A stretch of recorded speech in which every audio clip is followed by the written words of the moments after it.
Tama lang talaga na ginawang 4 valves itong Giorno 125cc. Ito po ay classic scooter ng Honda na ngayon ay sikat na sikat at usap-usapan ngayon sa social media. At ngayon ay ite-test ride natin at nabigyan tayo ng pagkakataon dito sa Inside Racing para maramdaman yung pakiramdam ng isang sanay sa mga scooter na maliliit lang tapos sasampa ka sa ganito na medyo malaki yung build pala nito sa actual, ano. Hindi siya kagaya ng mga MIUI 125 na manipis ang gulong, Click 125 na medyo manipis lang din ang gulong. Ito po malaki na ang gulong nito. Malaki din yung kaha niya, no? Tapos syempre dagdag mo pa yung tank capacity nito. Kaya naman napansin ko na medyo talagang mataas ito ng konti para sa average Filipino height. Titiptoe ka dito. Kung ang height mo ay 5'5", 5'6", medyo tiptoe ka ng konti. Pero manageable naman siya kasi nga scooter lang. Sa mga babae na average height ng mga 5'3", medyo tiptoe ka talaga, mahirapan ka ng konti. Pero may mga lowering kit naman na tinatawag tayo para mas mapababa natin yung motor. Pero as is na stock siya, okay na okay siya kasi dahil nga sa makapalang gulong nito, very stable siya sa kalsada at hindi siya kagaya ng mga maninipis na 125cc na medyo alanganin pagka nagta-top speed ka na yun sa pagaspas ng hangin. Ito hindi basta-basta to lilipa rin dahil nga sa taglay din itong bigat. Kaya nasabi ko na tamang-tama lang na ginawang 4 valves ito. Kumbaga sa power to weight ratio nasa average tong ganitong klaseng classic scooter. Maganda to gamitin pang daily, pang sundo sa eskwela, pamamalengke o kahit mapalong ride ka dito. Ayos na ayos. Nagtataglay ng 125cc single cylinder ang motor na ito, 4 valves at naka liquid cooled na rin po para mas maganda ang kanyang cooling system. So syempre pagka ganyan naka liquid cooled 4 valves, medyo kailangan maselan ka sa pagme-maintenance. Alagaan mo sa langis at huwag mong patutuyuan. Yan ang mga sikreto ng mga motosiklo, scooters at syempre yung mga belt niyan para iwas aberya. Napakalaki ng kanyang underseat compartment. Isa din sa nagpabigat din sa motor na ito. Yung kanyang tank naman na nagkakarga ng 5.4 liters ang kanyang fuel tank capacity. Ang sukat ng mga gulong nito is sa harapan po ay nasa 190 by 12. Sa likod naman po 190 by 12. Syempre tubeless na po pareho yung mga gulong na yan. At naka disc brake po sa unahan, drum brake naman po ang preno sa likod. At equip pa po ng combi brake system na kung saan pag pumreno ka sa harapan, sumasabay naman po ng 70% ang likurang preno mo. Kaya naiiwasan natin yung mga mabilisang disgrasya pag may mga sudden brakes.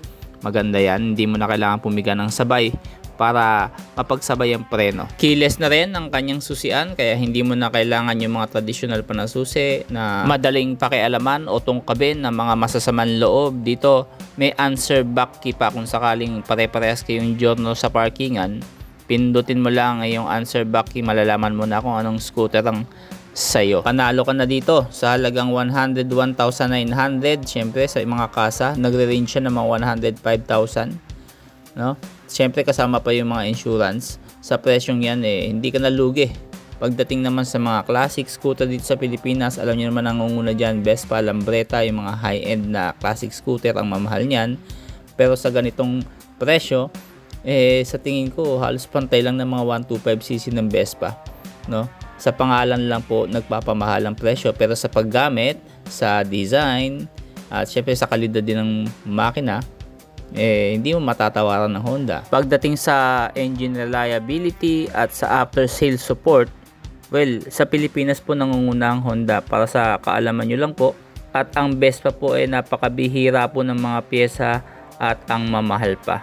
No, syempre, iba naman po yung target market ng Vespa.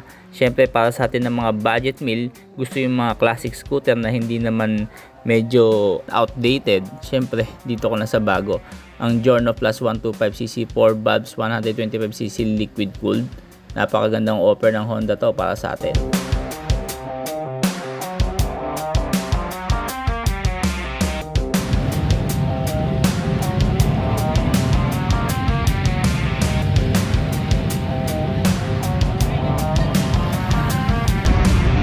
Giorno. Pasok. Wow, tutumba. Opya. Giorno. Giorno. Giorno. Giorno. Giorno.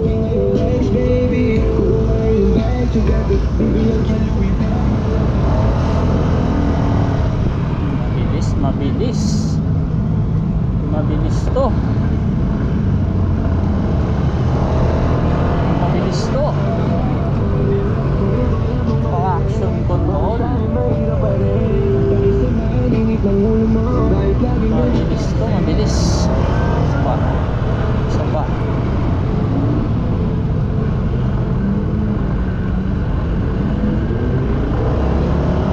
Before I let you go, can I get a good night, baby?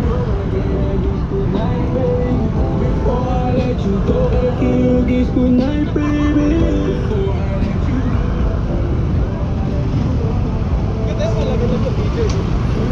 Sarap. Sarap. Ayos.